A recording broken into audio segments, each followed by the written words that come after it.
Definitely invite some for this opportunity to come together. Where we're going to do another seminar with Wall Shield. I know Bob's here too. Where's Bob? And also his friend that also supports us. Where's he at? The wisdom. There he is, Steve, right? And the courage. Scott, the community seminar. Scott, how many seminars have you lost to? Ballpark. 250 years ago. How many? Our politicians. 238 seminars he's been to, so he's very well versed in U.S. Wall Shield's education program. So we're going to take a short break. If we can get Janine back up, we're going to do so.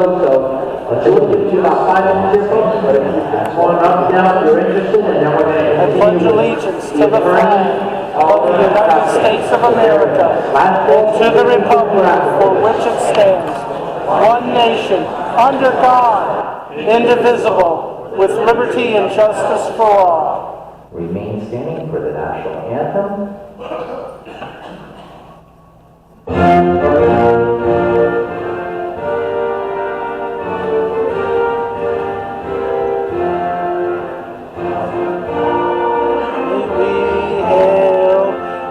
The twilight's last gleam, whose broad stripes and bright star through the perilous fight, all the ramparts we watched were so gallantly streaming, and the rocket's red glare, bombs bursting gave proof through the night that our flag was still there. Oh, say does that star-spangled banner yet wave o'er the land of the free and the home of the brave.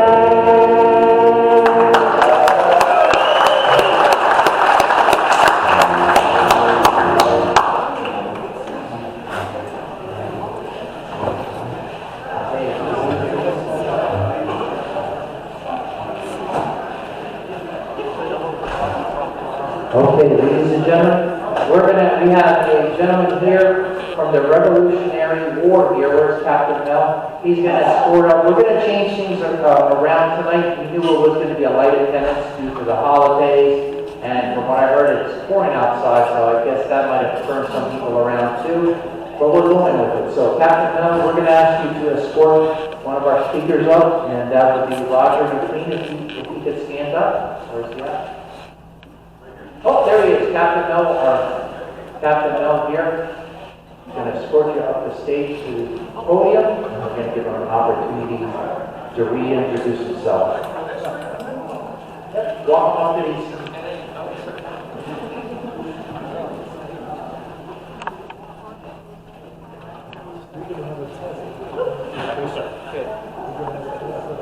We got a militia here to guard you. So you can grab a mic right over there. That might be fancy. You just flick it on, there's a switch up top on the mic. See if it goes live. It goes great. Alright. Just like you all know that I took 2 showers to get here. I only one in the parking lot. Anyway, I'm Roger McLean. I am now your candidate for Lehigh County Executive. So all of you in Lehigh County, please remember, get to vote, get everybody you know out to vote. We got to get a better turnout than we did at the primary. So, anyhow, I just wanted to say a couple words about my opponent, Democrat Josh Siegel. I'm sure a lot of you have heard about him and his antics when he was protesting in Allentown back in 2020, saying after police. And plus his antics when he was on the city council. I got a copy of his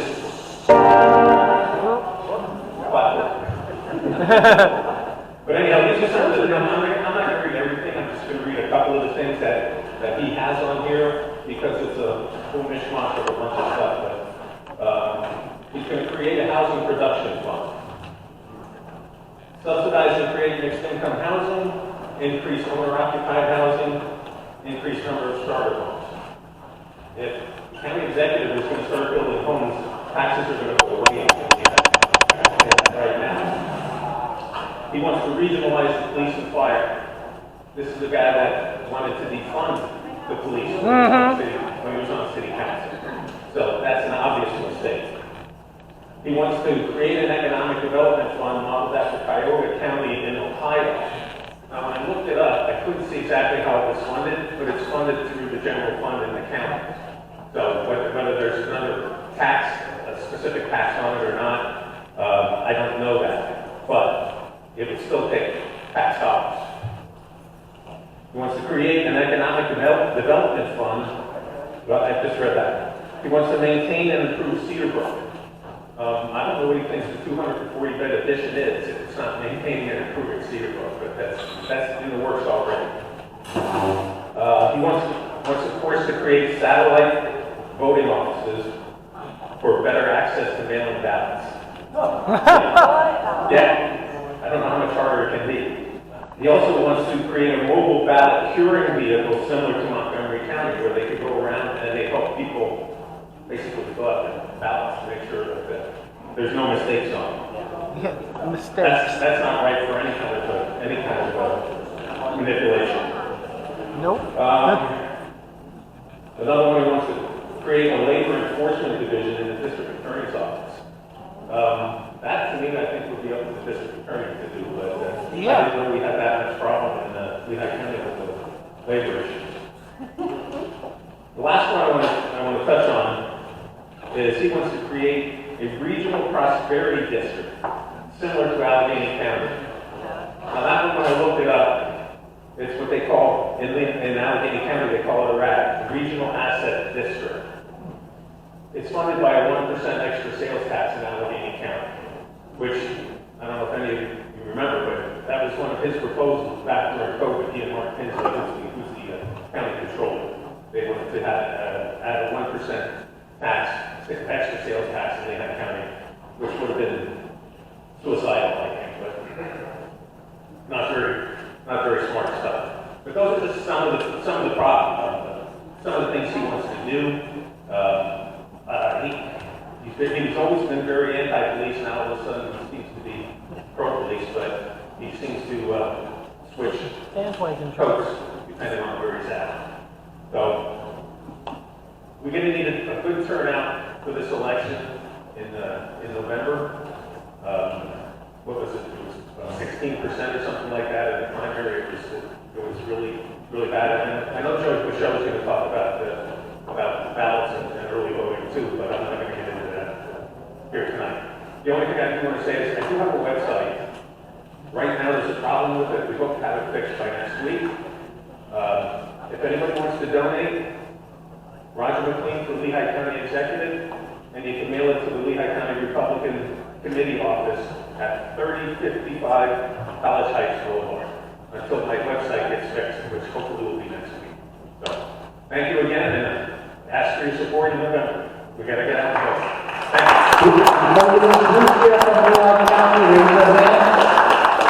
So you need to encourage your family, friends, and neighbors to vote for this gentleman. How many of you know Hampton County are here? How many of you have friends that live in Lehigh County that you can influence? It's our response. Yeah, you know someone, so we got to make sure they get out the vote there. So thank you for being here. Sure. Thank you. All right. Again, we're going to all right, so we're going to see if Captain Mel, we're going to look for our Hampton County candidate for Common Pleas Judge. James Fuller, if you could stand up.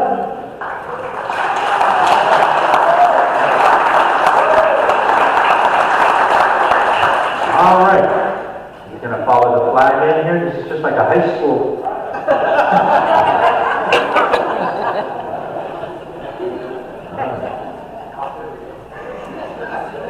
Thank you. Being escorted by a revolutionary soldier is not on my bingo card. I've met a lot of you in this room, and for those of you who I haven't met, my name is James Fuller. I'm running for Northampton County Common Pleas Judge. So a little bit about me I'll start with. I've been a lifelong Northampton County resident. I grew up in Easton. My parents lived in Forest Township, and I graduated from Easton High School.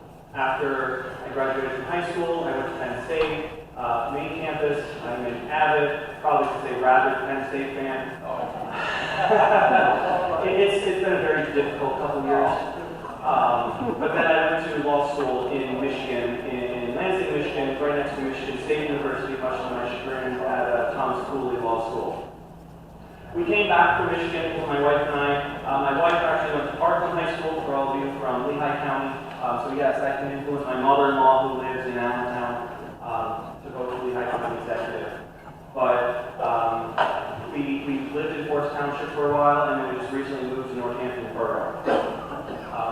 I lived there. I have two boys. My oldest son Carson is 14. My youngest son Nolan, who I named after Nolan Ryan. I grew up a pitcher, but he is 11. And like I said, they both go to Northampton School District. But I'm running for judge because I want to be a judge. I feel like that is the best way that I can help the community that I've lived in my whole life. Currently, right now, I'm a prosecutor in Monroe County. I've been doing that for the last 2 years, and for 7 years before that, I was a public defender. And that's when I got the idea I can be a judge because I've done both sides. I've done everything, again, on both sides, including trying felony cases, all the way to verdict. Again, on both sides, as a prosecutor and as a public defender.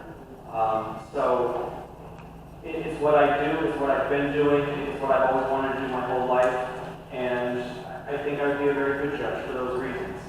Everybody says that I'm fair, I respect everybody in front of me, which I think are the two biggest things that a judge should do. Just a little bit about, because the questions I get a lot are, there are so many judges on the ballot, what judge are you running for? There's magisterial district judge, there's court of common plea, there's commonwealth, there's superior court, sometimes there's supreme court. The court I'm running for, they hear everything. They are the trial court, they make the initial decision, and then everything goes up on appeal. And you have to understand that people coming into your courtroom are facing possible criminal convictions, loss of visitation or custody with their children, maybe they were injured and they're seeking restitution. So emotions are very high. And as I've always said, it generally requires you to be the calmest person in the room. And being in high-stress situations, in criminal trials, I have tried felony kidnapping cases, misdemeanor DUI cases, and I'm actually expecting to do a homicide trial in August.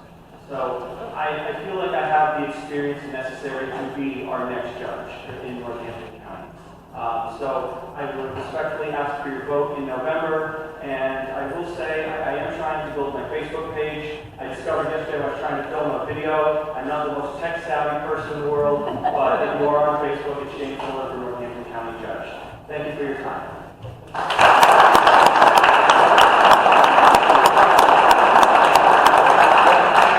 So later in our program this evening, you'll see a video that Roger and I filmed at the office. We're trying to come up with some new and creative ways to communicate to the voters and citizens of Northampton County who our candidates are, to put a face behind that name. So you'll see that a bit later. All right, again, we're moving things around as necessary. So next up, we're going to ask Captain Mel. Is he still in the room there?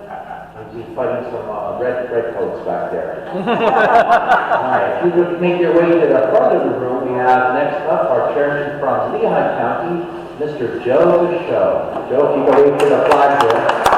Have your own opportunity first. All right. Go ahead, Joe.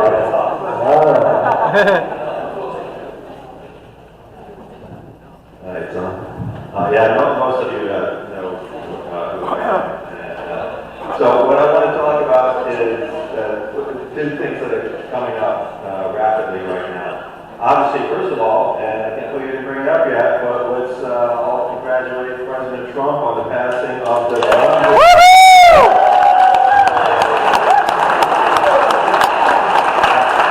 BB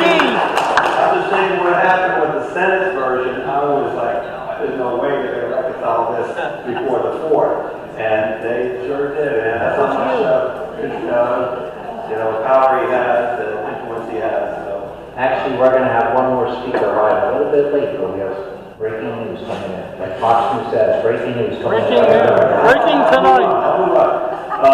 So we're going to celebrate the passing of the bill and everything else Trump has accomplished in just a short amount of time as a president with a flag waving on Monday, July 7th.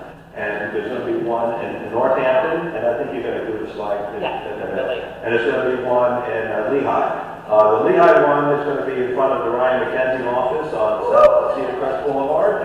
If you're familiar with the area in that office, every Monday the Democrat lunatics are out there from noon to 1, and they're just protesting everything and anything. First it was the Doge and that stuff, and then it was tariffs, and then that went away, and then then it was Medicaid in the bill, and that's going to go away next. It's just one thing after another with them, and we just keep winning and winning. So we want to go out and show our support for President Trump and for Ryan McKenzie, who's been battling, locally here, these radical Democrats, and show our support by doing a flag waving. So bring your Trump signs, your flags, your American flags, and your McKenzie signs, and make your own signs. Say, thank you, Trump, promise made, promise kept, whatever you want to put on it, but the big beautiful bill.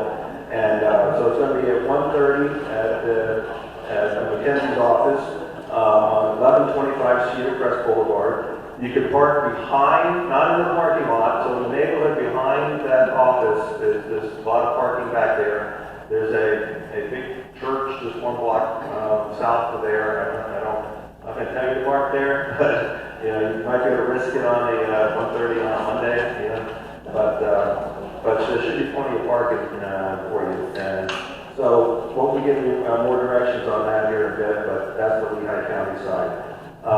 Now, what we're doing in Lehigh County, and I introduced this to Andrew too, and he can bring it up in Northampton County, is when I was on state committee about a month or so ago, Chester County had developed an ability to mail merge the applications for mail and ballot applications. So what we did was we took a list, we got a list, basically everybody who voted for by mail and ballot in Lehigh County in 2024, and we subtracted everybody that requested one this year. And so basically we wanted the people who voted last year by mail and ballot that did not vote in the primary this year, did not request one. Well, that's about 11,000 Lehigh County Republicans. So by precinct, we can pull that list out of the data center, and then we can mail merge it onto a PDF, onto an application with all their information on it. So then we're going to, you can get a walk list on a piece of paper, or you can get it on the app. We have that ability to. And you take these forms to their homes, and you're going to knock on their door, and you're going to tell them, hey, thank you for voting for Trump in 2024, or you're instrumental in helping us get elected, but we see you didn't apply this year. But local elections are extremely important.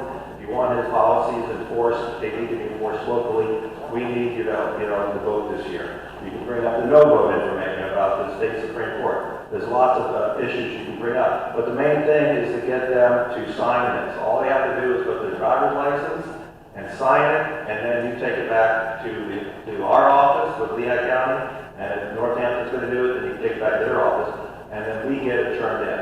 All right, so they don't have to do anything. All they got to do is smile, say thank you very much, and sign it.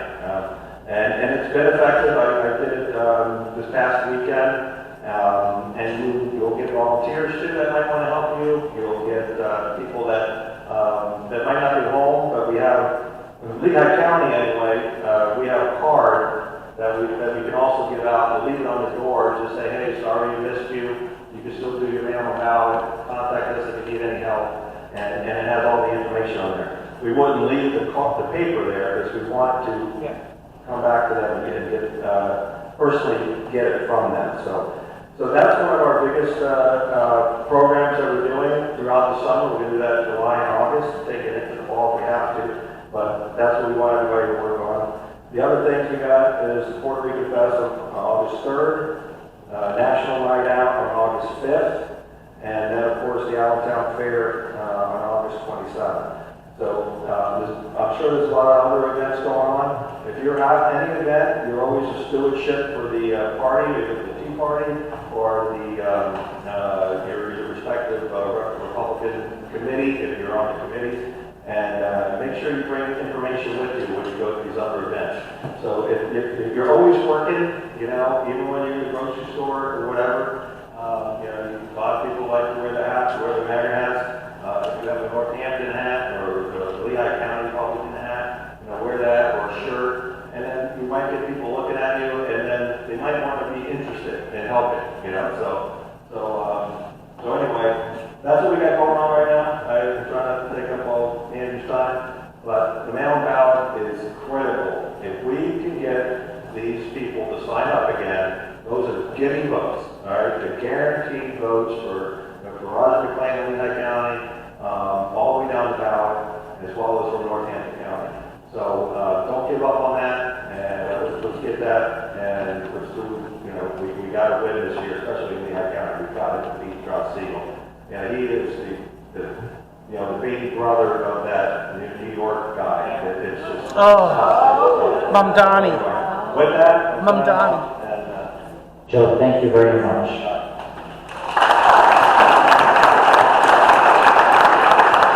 All right, as I said, there will be an additional speaker coming a little bit later. I think you will be very excited. Okay? All right, so we're gonna, let's see here, we're gonna try to move on here. So, let's see.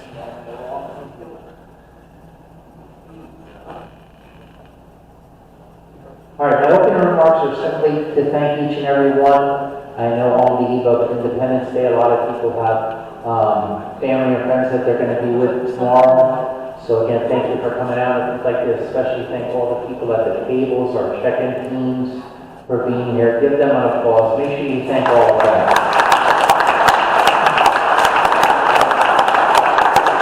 All right, let's see if this works.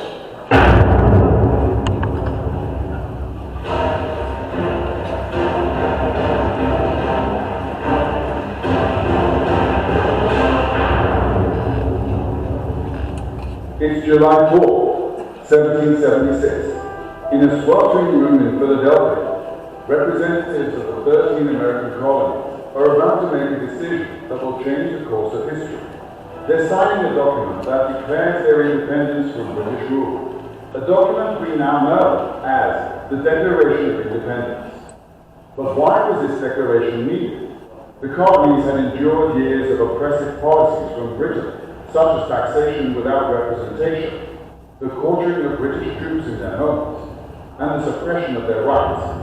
The colonists had tried petitions, protests, and even boycotts, but nothing worked.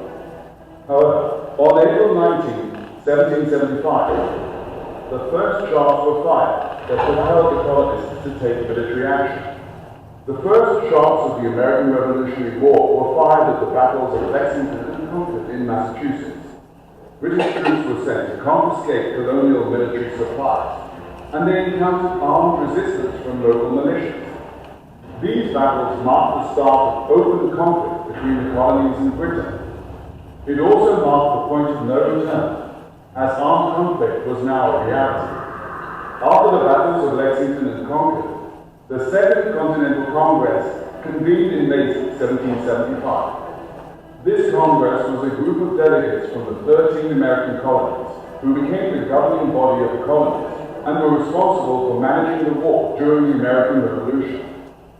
The Continental Congress felt it was important to formally state to the King of England and the world why the 13 colonies had decided to go to war. They wanted to justify their break from Britain, to rally the colonies around a common cause, and to gain international support, especially from France and Spain. To explain their decision, the Second Continental Congress chose Thomas Jefferson to pen the document, with input from John Adams, Benjamin Franklin, and others. The Declaration of Independence is divided into 4 key sections. The preamble introduces the document and explains why the colonies have chosen to separate themselves from British rule. It states that when a people find themselves under a government that no longer serves their needs or protects their rights, They have not only the right, but the duty to form a new government. The second section is the Declaration of Natural Rights. In this section, the Declaration outlines the belief that all people are born with certain inalienable rights, which are rights that cannot be taken away. These natural rights include the right to life, liberty, and the pursuit of happiness. It further states that the role of government is to protect these natural rights. The third section of the Declaration is a lengthy list of grievances that the colonists had against King George III and the British government. This list serves to show the extent of the British government's violations of their rights and to justify the colony's decision to declare independence. The grievances cover a wide range of issues, including taxation without representation, quartering of troops, obstruction of justice, and military oppression. The final section is the Resolution of Independence. It is a formal statement that the 13 American colonies are now free and independent states. This section officially declares that all political connections between the colonies and the British Crown are completely dissolved. It emphasizes their new rights as independent states, such as the right of making war, forming alliances, and engaging in trade. The section concludes with a very powerful promise by the signers, showing their commitment to the revolution and freedom. We mutually pledge to each other our lives, our fortune, and our sacred honor. On July 4, 1776, the Declaration was adopted by the Continental Congress. The Declaration marked the beginning of the American Revolutionary War and set the stage for the birth of a new nation, the United States.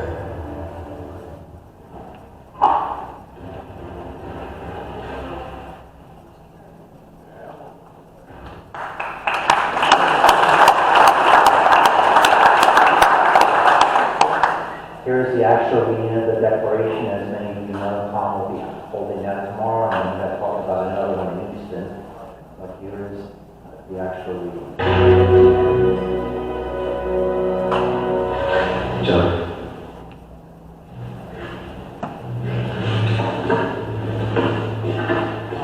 Yeah, be with us.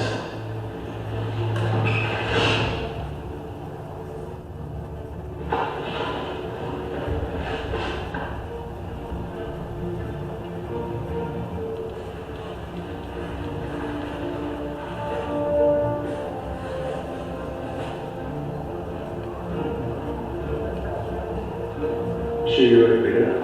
All came to a sugar games. See that? We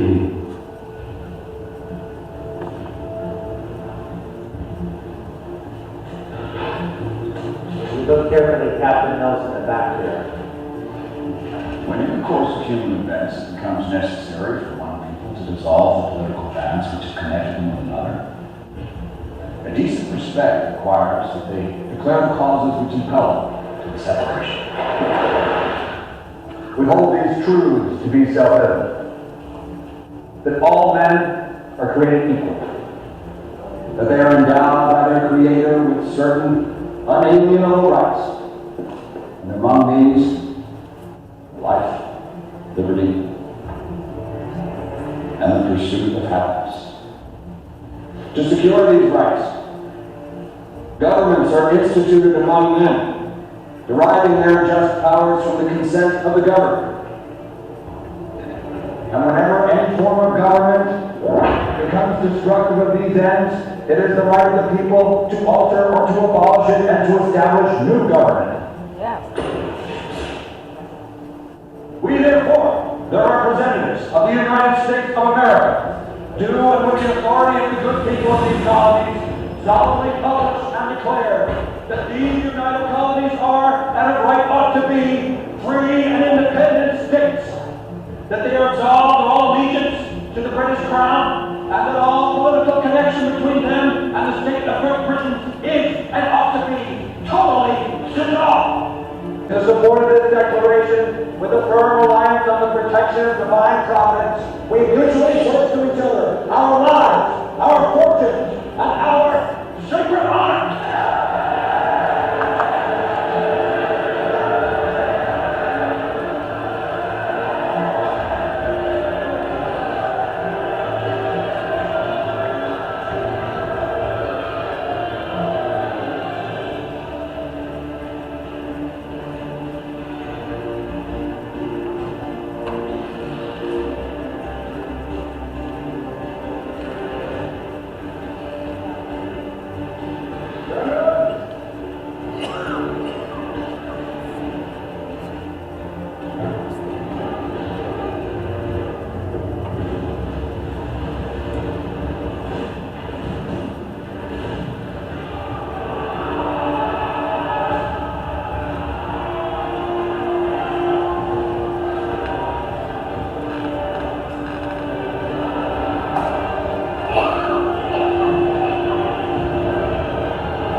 write out their name. There's two movies that I watch every year, or I try to watch every year. On June 6th, D-Day, The Long Stay that I've spoken to you about, and I think I shared a clip with you earlier this year. So it's a movie with like 40 or 50 of the greatest movie stars from that era in the 60s. So it's called The Long Stay.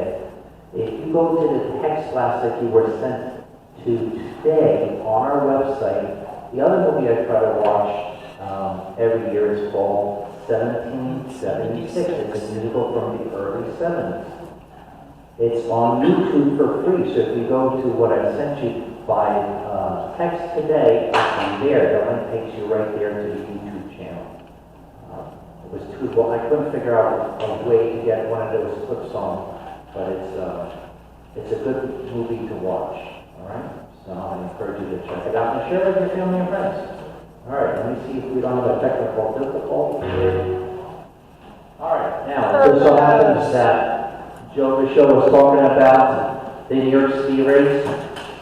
As many of you know, I've mentioned that my family's come from 3 communist countries: China, Yugoslavia, which is now Slovenia, and Cuba. So I want to talk a little bit about this race. It's extremely interesting, and it shows you where we're at, that this guy even would have an opportunity to be in a race. So this is Curtis Spiegel. The agenda, raise the minimum wage, shut down ICE, which is illegal. I mean, this is the most radical person ever. He's to the left of AOC. Well, just remember, the millennials now are the majority of the population. It's no longer the baby boomers. You have to have the ability to get millennials, which I have. As you know, Sean, I've recruited young people all over this country and all over the world to be guardian angels. And for 46 years, I've gotten them to voluntarily go out there, risk their lives, and take back the streets and the subways.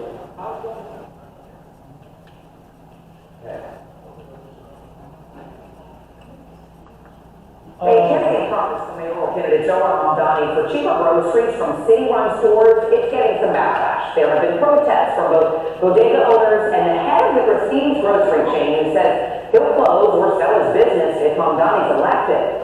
Here's what Charles Watson explains his proposal. We're not going anywhere. Members of the United Bodegas of America and John Catsimatidis, the billionaire owner of the Christini's chain markets, giving Democratic mayoral candidate Zoran Mamdani a piece of their mind. How are you going to try to come in and disrupt our livelihood? It's not going to happen. Both furious at Mamdani's proposal to open up a network of 5 city-owned grocery stores. These stores will operate without a profit code. Mamdani says it would instead focus on affordability over profit and would leverage the lack of overhead costs like rent or property tax to pass on savings to shoppers. It costs less than half of what the city's already set to spend on subsidizing corporate supermarkets without any guarantee of cheaper prices. Catsimatidis, a Republican who supported Mayor Adams in his re-election campaign, compares Mamdani to socialists and communist authoritarians like Hugo Chavez and Fidel Castro, alleging Mamdani's plan would hurt grocery store owners and employees, but when asked to explain how, he struggles to give specifics. Can you speak more specifically to how they will harm your stores and others in New York City? Let me tell you something. We have fully unionized store operations. I've been running this company for 54 years. That's a long time. So, will it harm our stores? Absolutely, it will harm our stores. Government-owned supermarkets are not entirely new in this country. They've had their fair share of struggles, including competition with big box stores like Walmart that can often utilize its large distribution chain to lower prices. Subsidies given people to shop at private supermarkets, food pantries that are funded by the city. There's a whole range of ways in which the city is involved in providing food to people. Nevin Cohen, director of CUNY's Urban Food Policy Institute, says it can be successful here because the city already pours millions of dollars into subsidizing groceries through partnerships, for example, with food pantries or private vendors who operate on city property. He says it's absurd to think both can't operate in the same space. The notion that public and private food retail can't coexist is just not true. It already does. In Murray Hill, Charles Watson, News 4 New York. He's dangerous. All right. So, history repeats itself, right? This guy is a young gentleman that has a charismatic speak. In my father's country, in the early 50s, or actually the mid-50s, there was a gentleman named Fidel Castro that came up with the same thing. So this is just a short video, and then I have a little bit longer. Yo visité Cuba y nací. Eso es lo que leo a muchos de los comentarios de mis videos. Y la verdad, no entiendo de qué Cuba están hablando. Porque en la que yo vivo, la vida es cada vez más dura. Aquí no hay nada fácil. Aquí se pasa trabajo para todo. El pan llega duro si llega. El arroz hay que estirarlo. La carne es un recuerdo. Aquí la gente se acuesta con calor, con hambre, sin corriente, sin esperanza. Los hospitales no tienen higienistas y las farmacias parecen almacenes vacíos. Tú viniste de visita, claro, con dólares, con hotel, con guía, pero yo vivo aquí. Y la Cuba que tú viste es la de la postal. La mía es la que está peor cada día. Así que antes de escribir que aquí no se pasa trabajo, mira bien a los que cargan cubos de agua, a los que pasan 10 y 20 horas sin corriente, a los profesionales que ganan unos salarios miserables. Esa es la Cuba que nos enseña, la que calla, la que duele. En Cuba, So basically what they said was, okay, those are prostitutes. In Cuba, that's the only way, unfortunately, a lot of these young people can survive. But they're talking about that life is a daily struggle, that the bread that they get, if they get it, is hard bread, meaning old, okay? That they don't have electricity, they don't have water. They spoke about that need is just something that they remember, that they don't have an opportunity to eat. And that life is a daily struggle. As far as them talking about free health care, there's no medicine in the pharmacies.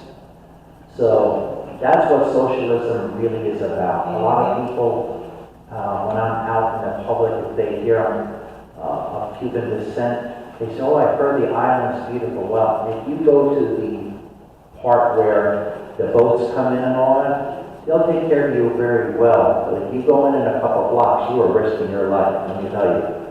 I'm just going to show you a minute of this other video so you really see what Cuba really looks like. See if this works. Cuba is a beautiful island, full of history, culture, and people with huge hearts. But that beauty contrasts to the painful reality that few dare to tell honestly. While the world postcards of beaches and smiles, the truth is in the dark streets, in the empty tables, and in the forced silences. Okay, so unfortunately The somehow the crisis video that the didn't human load people up are there. experiencing is nothing new, but today it has reached a breaking point. Basically it just shows you how impoverished the island really is. It's deteriorating beyond our imagination. Okay? Alright, so folks, please encourage your family and friends to get out there and vote because we still have the loonies out there. Alright, we're moving on to something in regards to the Tea Party, and that is a little bit of review of the membership. Hopefully this won't work here. This video will provide an overview of how to use your membership account. As a side note, know that this system has been online for about 11 years. So if you've never used it before, you need to start doing it. Okay. Let's go to lvtp.org. That's the place to start. Any Tea Party website. Your membership. There's an item here. Member login. Now,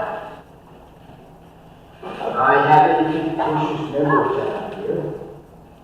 He's asking me to sign in with email address, last name, and password.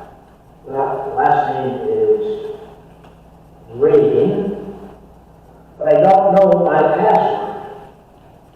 So what can I do? Well, there's something here called reset my password. Like that. It says if you have your cell phone, reset your password. Okay. So let me enter my phone number, reset, and the system tells me new password has been sent to my phone and sign in with this password. And there's my text message. So once again, last name is William. And my new password is okay. And so I'm now into my account as Ronald Reagan. First thing I really want to do is update my password. Something that I can contact information and password. There you go. See, contact or password. Here's my contact information. Change my password. We will make it something that I can remember and have to enter it again.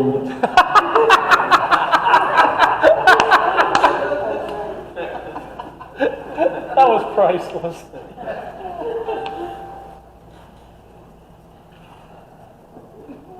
My contact information and password have been updated. Great. So let's take a closer look at what we have here. This is our account page. Notice our status. Most important. What's your status? Well, I'm an associate. I'm not paid. I'm not a paid member right now at the moment. So when my membership expired and it doesn't apply, when did I first join? Wow, 2015, and I still haven't paid my due. Now I may be a member at some point during this period, but I'm not now. So, do I want to renew? Yeah, actually I do. Quick renew. How long? 1 year, 3 years, 5 years? Okay, just a year.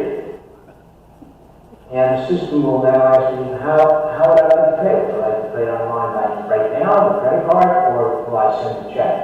Well, let's pay online, and it may take up to 10 seconds to generate that invoice, but it takes us to the credit card payment information, and really all I would do here would be to enter my phone number, and then my credit card number with the date and CVV, of course. Click pay. I'm not going to do that now.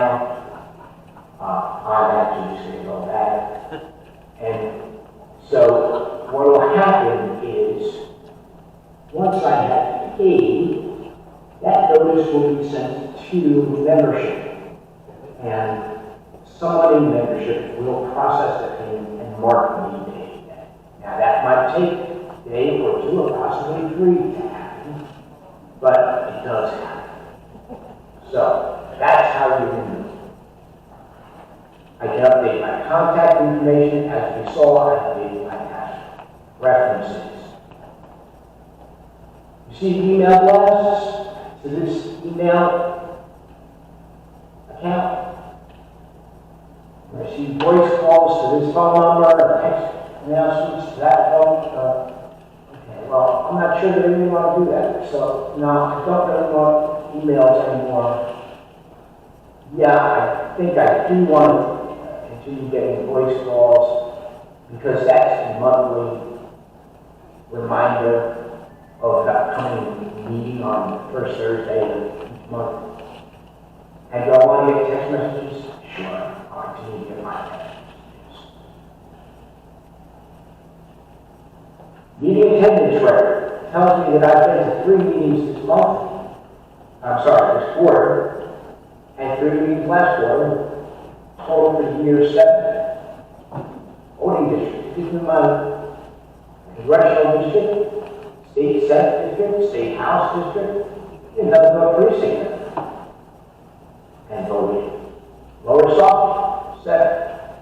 And my school district is Suffolk Valley. Job match, this really is if you want to volunteer, help us out, but you don't know, the question is, oh, well, what can I do?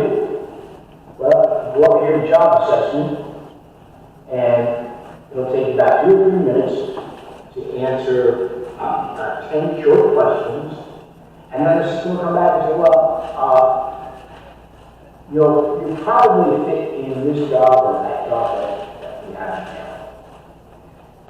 And someone will then probably contact you and begin some conversation about how we get into that job. That's about the whole thing.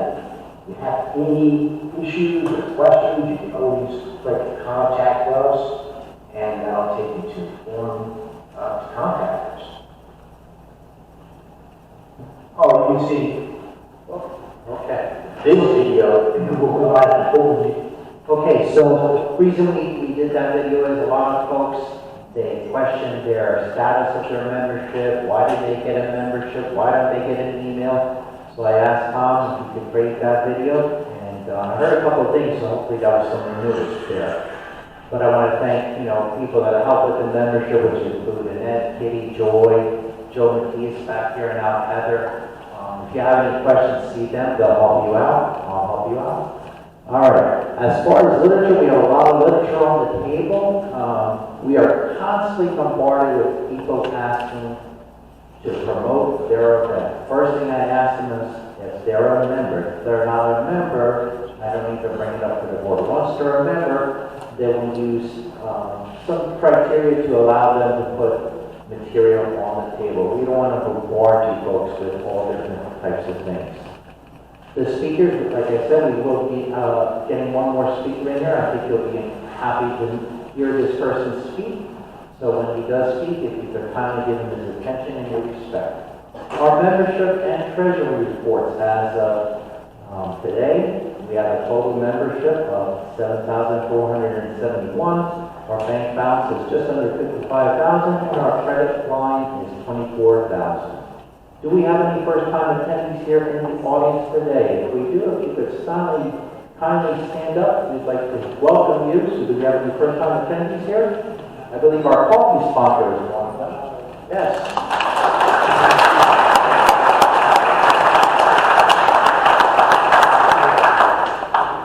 We have our 50-50 raffle, and Andrew and his wife are back there selling those tickets. So you have a good chance tonight with a light turnout. So again, at the break, make sure you purchase your 50-50 ticket.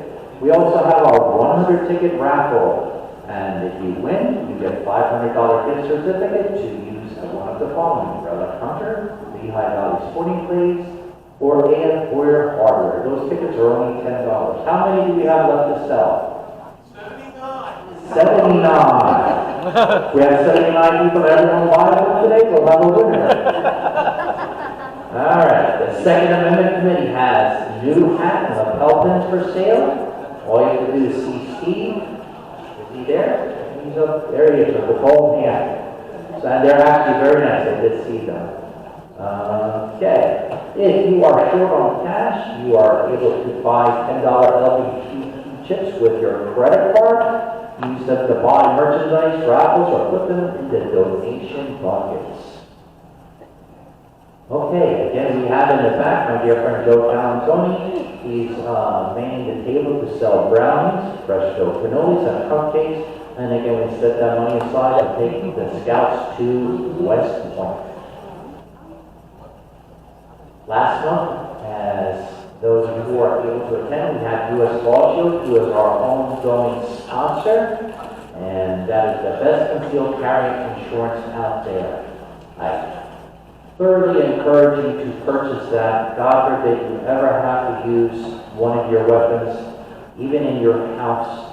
Unfortunately, you will be in court, so you want to have your legal defense ready to go. So really consider that. And again, you get a special, I believe they give you 2 months extra if you let them know you're familiar with High Valley Park. Support the troops. Valley is out of town, but if you have anything that you have to hand in today, you can either give it to myself or Joe McKee, who's directly behind me, and we'll make sure Valley gets that. Okay, donations. Our room rental here at Fearless is considerably less than what most groups pay for this room, so we have a good working relationship, but we do have ongoing expenses, such as this room to rent it. We have expenses like insurance, communication, everything that we send out via text, robocall, everything costs money. You folks know that. So we appreciate your continued contribution, your generosity. Please don't forget to put something in the bucket. All right. We have an update here, and we do have some representatives from this group here. So this is just an update on our name change. Hello again, fellow patriots. You may remember me from last month, but as a reminder, my name is Maria Bonita, and I am here to provide updates on our Vision 2030 project. Tonight's update will be quick. Here we go. On June 13th, the State Department approved our new name, so congratulations to Lehigh Valley MAGA. That has a nice ring to it, doesn't it? At that time, the Vision 2030 submitted a mission statement and tagline to the board for approval. On June 23rd, a special board meeting was held, and the approval vote was unanimous. Now for one last piece of news, which I am very excited about. Please make a note of this. You need to save the date. Saturday, September 6th, we will have a Lehigh Valley MAGA Bash to celebrate our new organization. I can hardly wait. It is going to be one big beautiful bash. About 6 p.m. until 8 p.m. Most important, this get-together will be to celebrate our new family of MAGA members who put America first and who appreciate what President Trump has done for us, guided by the hand of God. Well, that's it for me. I will see you in August. Don't forget to put September 6th on your calendar. Bye-bye for now. I love it. Okay, so finally, I am not in charge of a group, thank goodness, okay? So we have a group, it's called Vision 2030, just wanted to make sure. So we have a group of people who are coordinating this, so two of those pretty ladies are behind me, Heather and Jeanette, and one of them will say a little quick update, which they would like to do.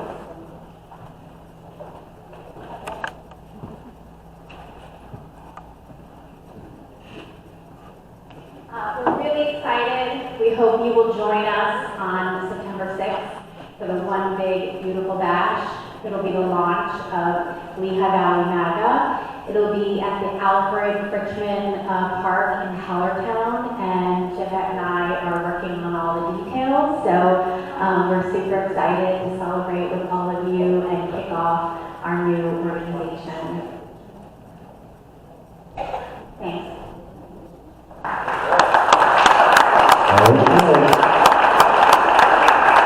All right, as I mentioned, we do have a breaking news, and that is our Congressman, Ryan McKenzie from Washington, has arrived and welcome him to the show.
Yes. But we were only going to be able to deliver real results for America if we stuck together.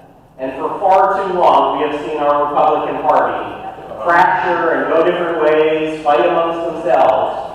But the key difference is not only did we get people like me elected right here in the Lehigh Valley, including Susan Wiles, we got Dave McCormick as our U.S. Senator, but we had a real leader in the White House in Donald J. Trump.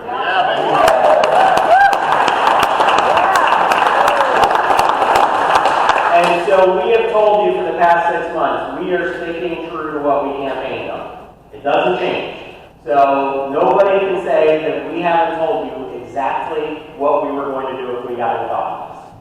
And so for 6 months, we've been putting together this piece of reconciliation legislation. And we've gotten other wins along the way. We obviously got the Lincoln-Riley Act. We got our continuing resolution done, which invested some money into our military and health care for our veterans. All really good stuff. But it was all coming to a culmination with this legislation around reconciliation. And so let me give you the backstory on what reconciliation is, what some of the constraints are that we had to deal with. And then also, I'll tell you just some interesting stories about how we were able to actually get it across the goal line. But so reconciliation is the one piece of legislation that does not require 60 votes in the Senate. And so you can get a simple majority in the House, simple majority in the Senate, but there are strings or constraints tied to that legislation. So you can't pass anything that is policy related. So you can only do things that are budget related. So tax and spend items, and obviously there's a pretty broad array of things you can do in that space, but it always has to relate to money. So you can't, giving an example, you can't say, we're going to stop these individuals from coming across the border, we're just going to prohibit this. But what you can do is you can fund a border wall to make sure that they can't come across, right? So everything has to be tied to money to be able to go into reconciliation. And so you can still get the policy outcomes you're looking for in a lot of different areas, but it always has to be tied to tax and spend items. Then what you do is you break up all of that legislation. There are probably 20 or more different committees in the House and in the Senate. I serve on 3 committees: education and workforce, so that's education and labor-related issues. I serve on Homeland Security, so obviously Department of Homeland Security, TSA, Border Security, and our federal law enforcement officials, and then also Foreign Affairs, so essentially the State Department. And then there are, again, a bunch of other committees out there: financial services, natural resources, judiciary, all these other different committees that deal with different parts of government. There were 11 of us, 11 different committees, and 2 that I was on, education and workforce and Homeland Security, that had components in reconciliation. So 11 different committees said we have different components that we want to push forward to have this legislation. So each of the 11 different committees, you establish a framework of the overall spend, how much you want each committee to either save or spend. That passed very early on. And then we have each of those committees go through what we call markup. So all of us in the committees get together. You say, here are our ideas for this committee. Here's what we should change. Here's what we should do. And then you actually have to get it out of committee. And then they stitch all 11 of those committee reports together into one bill that you try to get through the House. And it is a challenge because we have actually, for probably one of the first times in American history, even though we have 435 members in the U.S. House and they have 100 members over in the Senate, we have a smaller and slimmer majority in our larger chamber than they do over there in the Senate. So you can't have many dissenters. Right now, you can only have 4. If 4 out of our 220 decide to go rogue or do different things, you're done. You don't have a majority. Right now, it's 220 to 212. There are a couple of vacancies. But if you lose 4 off your 220, then it's 216 to 216, and it doesn't pass. So ultimately, we got our product through the House. It went over to the Senate. They made some pretty significant changes. And so we had to figure out, do we like those changes and accept them and get it to the president's desk, or do we try to go back and rework things?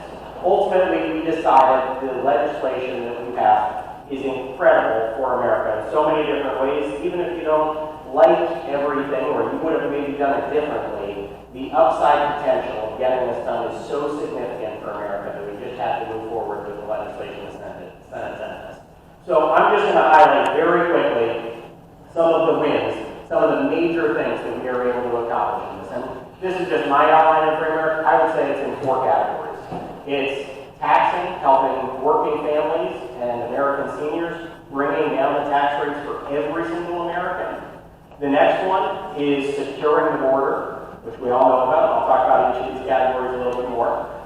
Third is reforming government. We made some very significant positive reforms to some major government programs.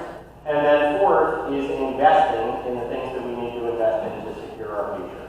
So in that first category, in the tax category, again, something that we had campaigned on was those tax rates that were in place from the 2017 Tax Cut and Jobs Act, making sure that they did not go up. If they would have gone up, it would have been for everybody across the board a 20% or more tax increase, and in some cases even more significant because some of the provisions would have been totally expired. So we needed to make sure those tax cuts for every American stayed in place. And so the myth that the Democrats will sell you is that it's for billionaires and millionaires. It is not. It is for every single American, across the board. Every single American needs lower tax rates. The next thing that we included in the bill were some of those campaign promises that Donald Trump led on and we championed as well.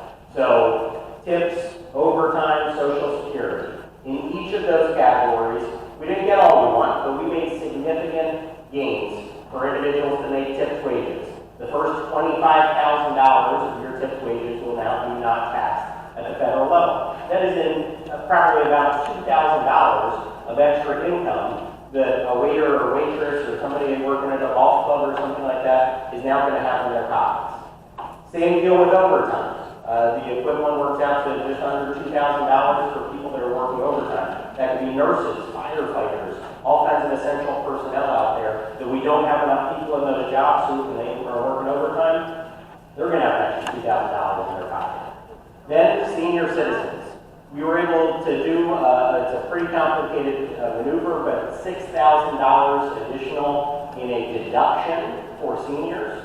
A couple gets double that, so you can get to $12,000, and that's up to $75,000 per individual, or up to $150,000 for a couple who's filing. And then beyond that, even if you are making more than that as a senior, it does phase down, so you will get some relief, but you don't get the full $6,000 deduction.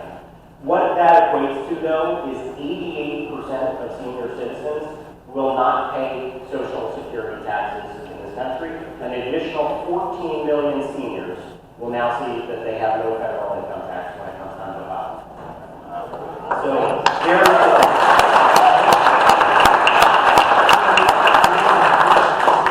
there are so many other things for businesses, and small businesses in particular. We heard from needed help with the way that they deduct their expenses and file their taxes as a small and independent business. So you're going to see in there that they get special deductions for small businesses. They also do get, every business gets 100% expensing.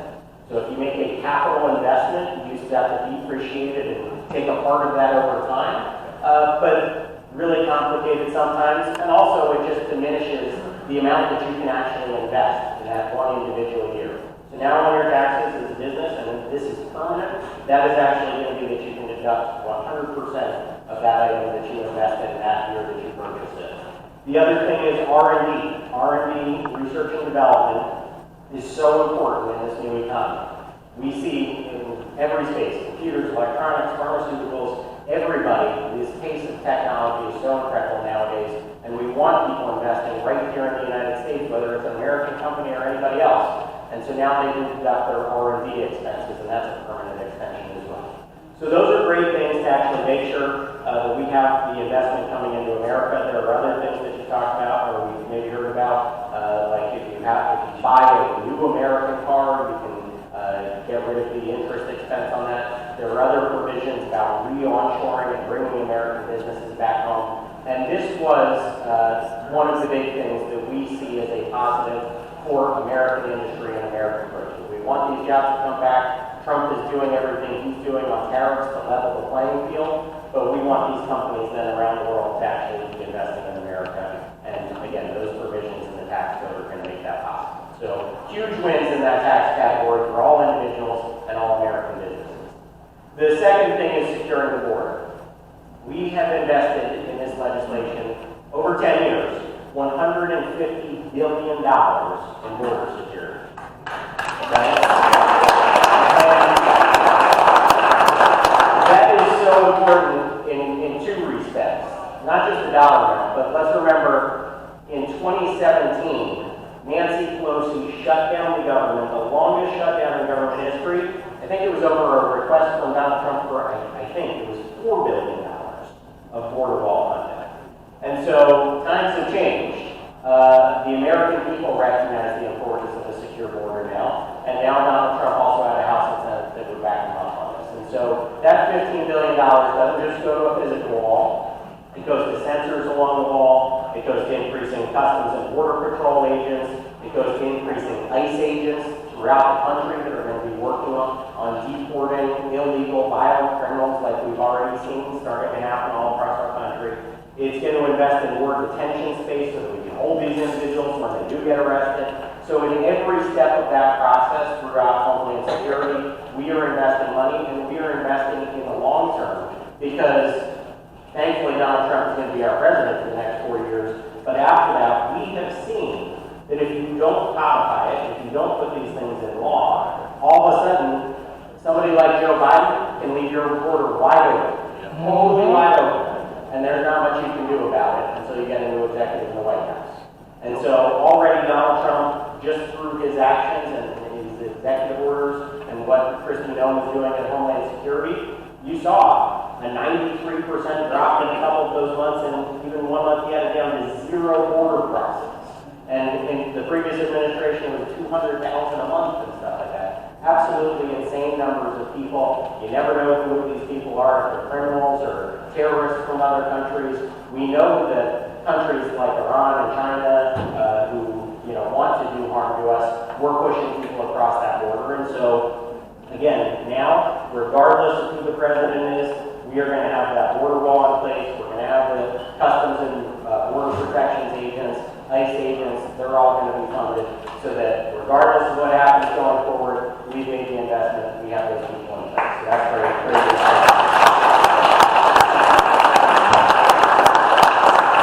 The third category, and this is really equally as important to the first two, and I want everybody to pay close attention to this, because this is what the Democrats are going to lie to the American people about. Reforming government. We reform government in 2 key programs. So SNAP, food stamps, what people used to know as food stamps, now Supplemental Nutrition Assistance Program, SNAP, and then also Medicaid. And so when it comes to SNAP, here's what we did. And this is where you saw our governor lying to people all across the Commonwealth yesterday, saying that if we cut SNAP benefits, we're taking food away from hungry people. That's what he says. But let me tell you what's going on. So what we did is we looked at programs, and SNAP is one of the few programs that is a state and federal program, but the state has no skin in the game. And so the federal government funds 100% of SNAP benefits, but the state administers that program. They determine if somebody is eligible or ineligible. They determine the payment amount based on a formula, but they determine how much that individual is going to get. And then the way that we measure their effectiveness of that program is through something that we call an error rate. And that has been in place for a long time. This is not something new, and it's published online on the U.S. Department of Agriculture's website. And you can see how many times the state pays somebody who is ineligible. What percentage of the time they make a payment to somebody who's ineligible. What percentage of the time do they overpay somebody? What percentage of the time do they underpay somebody? But most of the time, when that ineligible money goes out, or the overpayment goes out, net, it is a loss of money to taxpayers. And so we want to make sure that they are running their program efficiently and effectively, not paying people. And also, we do want to make sure that you are paying the people that really need the help and the assistance when they need it. And so, a good error rate, and there are plenty of states that have this, is what we consider below 6%.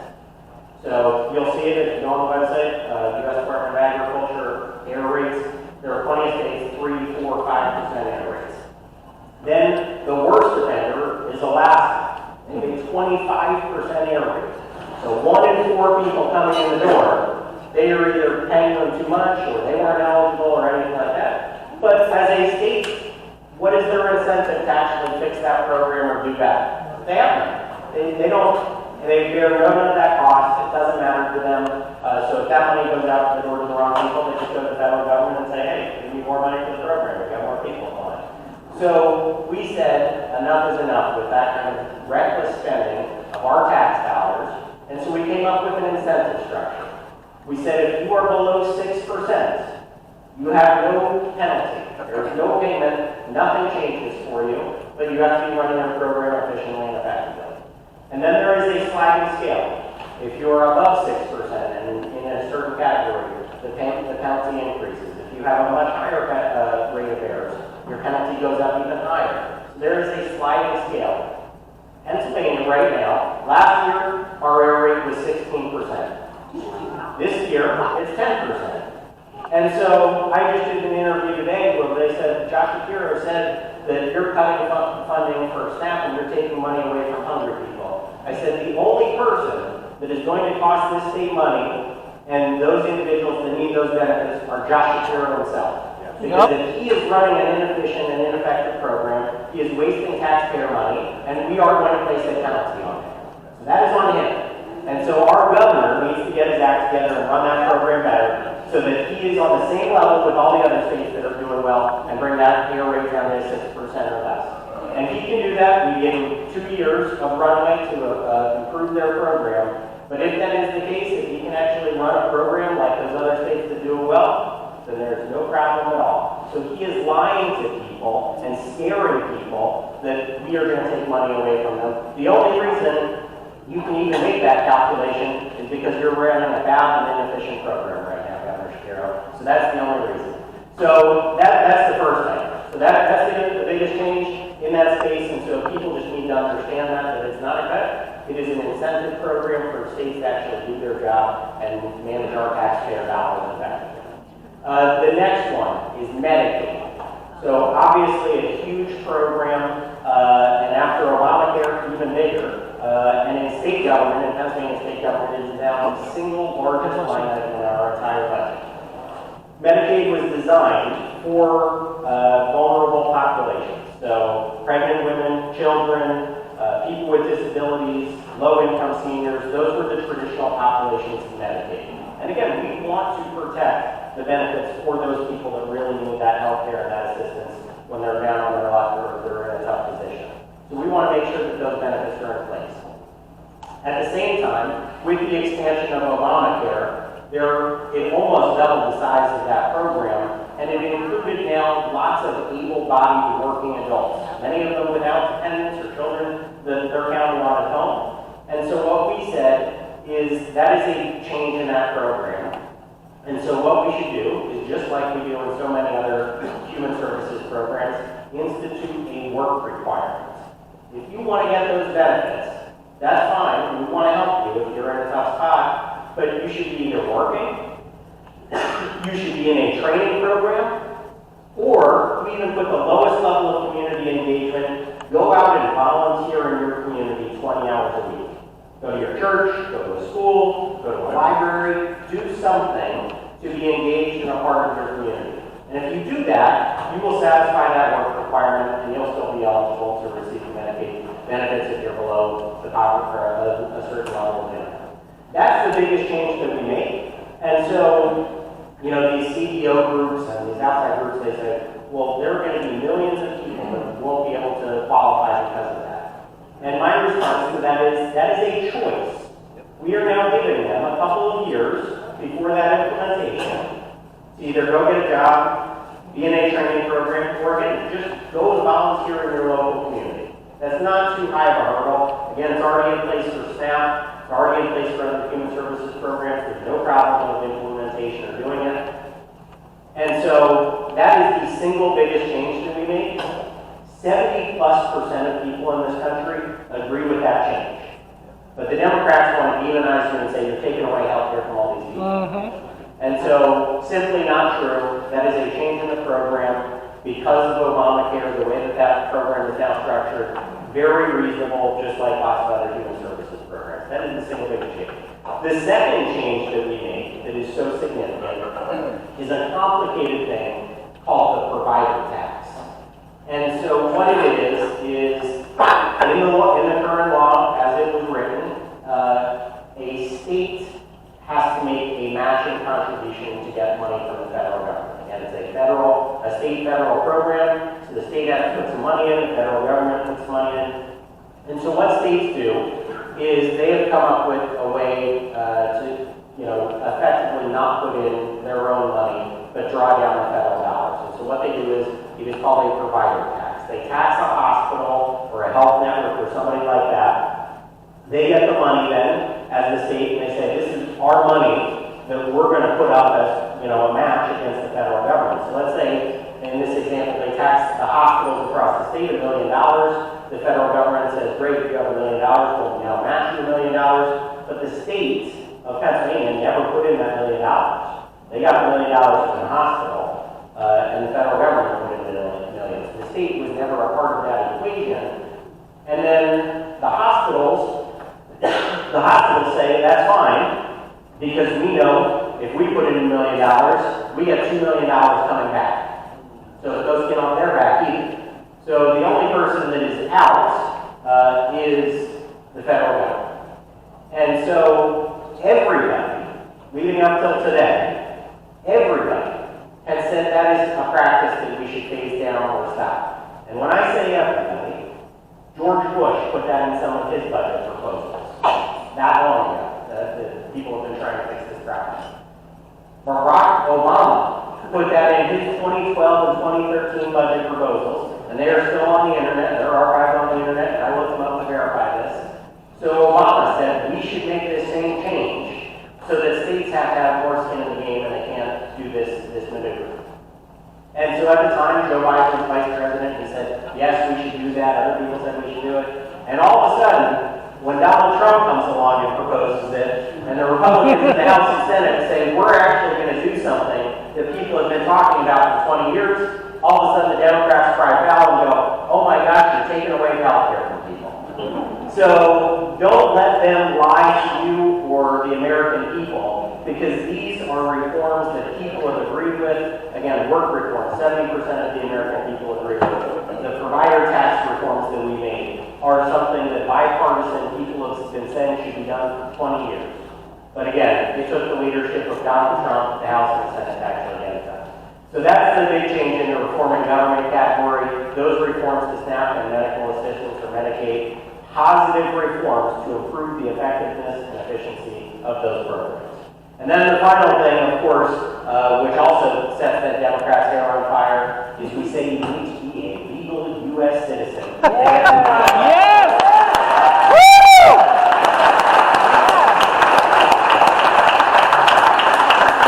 Unbelievable that you have to even have that conversation. Yeah. Put that in law. But the Democrats want to fight you on that also.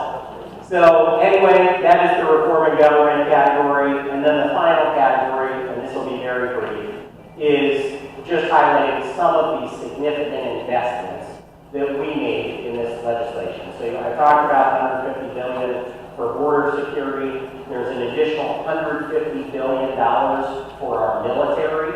And so that goes largely to our Navy and our Coast Guard. Our shipbuilding capacity and the number of ships we have is way down from where we actually need to be to keep our country safe. And so this will help go a long way in correcting that problem.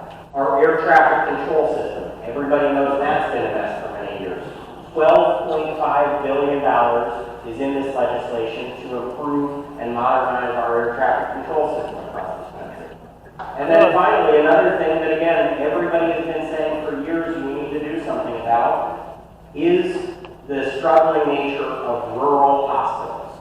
Lots of rural communities across the country have hospitals that are closing and going out of business. And so this legislation invests $50 billion in rural hospitals across the country.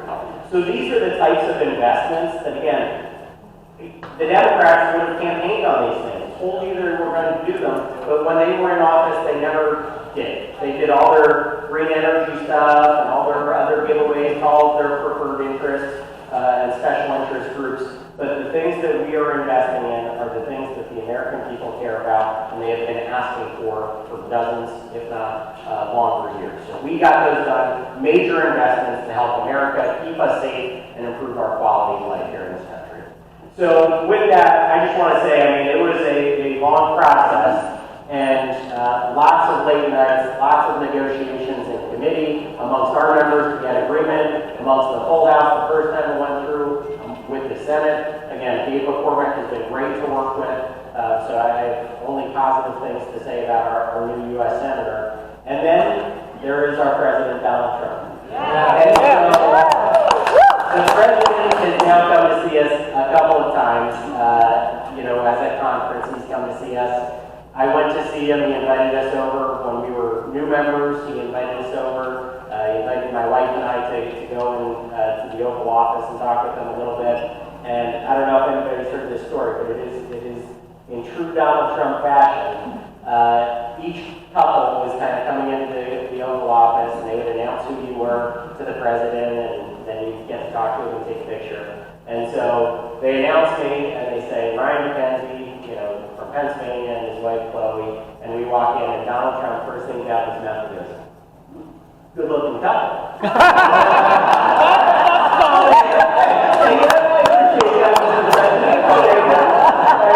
Because he is the nicest guy, he is so humble, so down to earth. But when you're in a negotiation, like we were when we went over yesterday to talk to him, I was already there. I was already a yes on the legislation. But we got invited to the cabinet room with President Trump, Vice President Vance, Dr. Oz, who was championing and explaining a lot of the Medicaid reforms. And there were probably 12 of us members there talking about either why we supported the bill or what concerns we had or what questions he could answer. And he is just, again, so calm, and he said, you have to do this because of the growth that this legislation is going to create for this country. Individuals' incomes are going to go up, millions of jobs are going to be created, businesses are going to do so much better. We need this growth. And he said, all the Democrats tell you it's going to be, 1.8% growth. He said, no way. Why are we settling for that? It should be 3 or 4% growth in this country. Both people need the tax relief, the businesses need to be able to invest. And if we do that, he said, this economy is going to take off. And he's right about that. I agree with him about all of that. And so we talked, we had a nice conversation, all of us in there, and then we went over to the Oval Office, and he'll tell you about all the gold that he's put into that. and he said, 24 karat gold that I put over there. And he showed us out to the patio that he's putting in the Rose Garden. And don't let anybody tell you that he's ruining the Rose Garden either. That's a lie. I've been to the Rose Garden before. It's beautiful. All the roses from the Kennedys are surrounding the garden. But it was just a grass open space. But it also made it really hard to think about having any kind of event or a meeting or something. When it's grass, you can only be there if it's not raining or anything like that. Ground can't be too soft and all this stuff. And so he said, no. He said, in the middle, we're going to put in a patio like I had at Mar-a-Lago. And he said, I'm going to entertain here. We're going to have people over, all this stuff. He's under construction. But that guy is a builder. He's doing a great job. It's going to be fantastic. And we're going to love going over to there to celebrate. But tomorrow is the 4th of July. They're going to sign the One Big Beautiful Bill into law. And we are going to get America back to its position of greatness. And we are going to make America great again. That is for sure.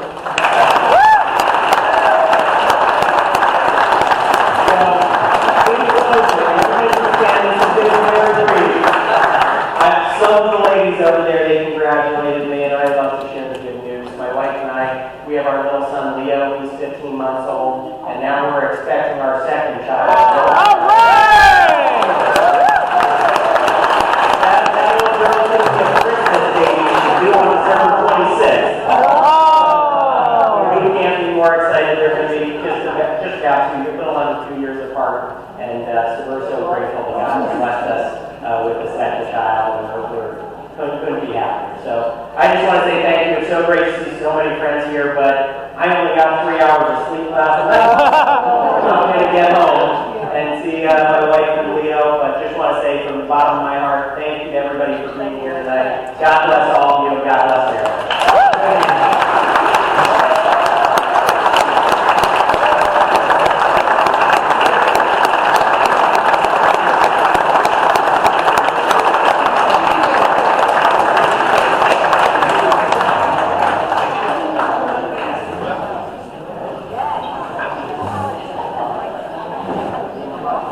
How about that, folks? Isn't that great? Now that was a good surprise. I want to also thank Andre for keeping in touch with me and contacted me earlier this morning. He says if they get through, he'll be here. Ryan came through for us. Yep. All right. We're going to take a break shortly here, but we're going to invite our coffee sponsor here to come up here for a second.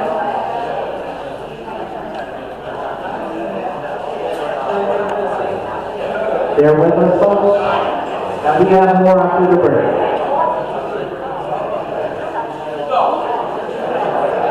Alright, so our sponsor this evening, just so you know, folks, our set and breakdown team. Those are the people in the back and on the sides. We had a meeting about 2 weeks ago to go over some of our setup and breakdown. So several of the teams all kicked in some money. And we fell short of our goal to be a coffee sponsor. If any of those people on the outside would like to help out, we're going to try to gather the rest of that money for the sponsorship. But our new board member, Paul Moak, introduced us to our coffee sponsor for the same, and I'm just going to let him introduce himself. Hi everyone, thank you. My name is Wayne Rapp. At Full Recycling, if you're ever going down Route 22 along the bridge, the new bridge they put in, and you see down along the river, there's a facility down there, crushing concrete and blacktop. That's my disaster down there. Yeah, we recycle concrete, so you bring in your big pieces and we make them smaller, and then we sell them for aggregate, blacktop, and also in topsoil, make our own colored mulches. There's not much we don't do, landscape holders and stuff like that. We've been in business about 15 years down underneath there. So if you're ever going across there, you look down and say, what the hell are you doing down there? Thank you for all your patriots. Thank you. Okay, folks, we're going to go to a break, but please come back. We have some more speakers. We're going to come to you with those speakers in a neat fashion, and we're going to celebrate our country's birthday with a little entertainment. So we'll give you about 10 minutes, but please come back in 10 minutes, okay? Don't forget to get your cakes and penalties, your Second Amendment merchandise, and also your 50-50 tickets. 10-minute break. Donna, if anyone wants to help the veterans, there is a flyer on the table. Please see Donna in the back for further information. How many veterans do we have here? Do we have some veterans? Yes, so consider seeing Donna after the meeting for more details and how you can help that organization. Next month's meeting is scheduled for August 7th, on a Thursday, right here at Fearless Fire Company. And ladies and gentlemen, we are going to see if we can get our 50-50 drawing now pulled off. Juan, can you come over here and get a microphone?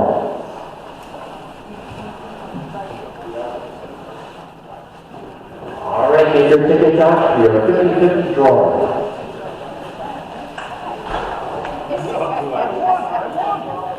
All right, tonight's winner gets $172. At all? And the winner is 0112991. 0112991. Do we have a winner, or do we draw another ticket? Repeat one more time here. 0112991. Yes? We have a winner.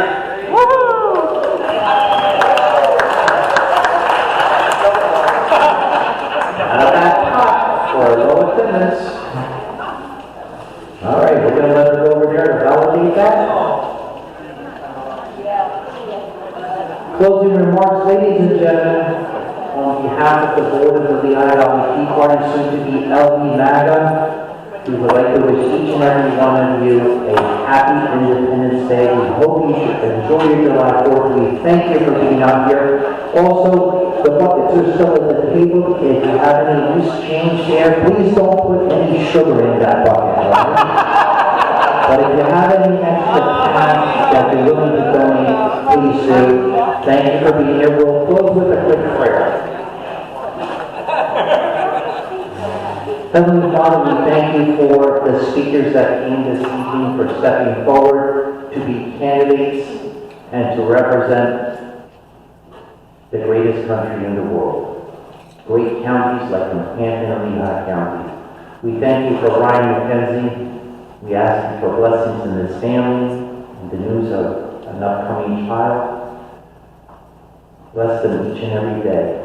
We ask you to watch over all of our members, as many of our members have lost loved ones or their loved ones are currently sick.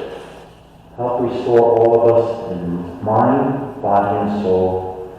And thank you, Lord, for putting us in the greatest country of the world, the United States of America. God bless each and every one of you. Safe travels. Thank you for being here. Amen. Good night, folks.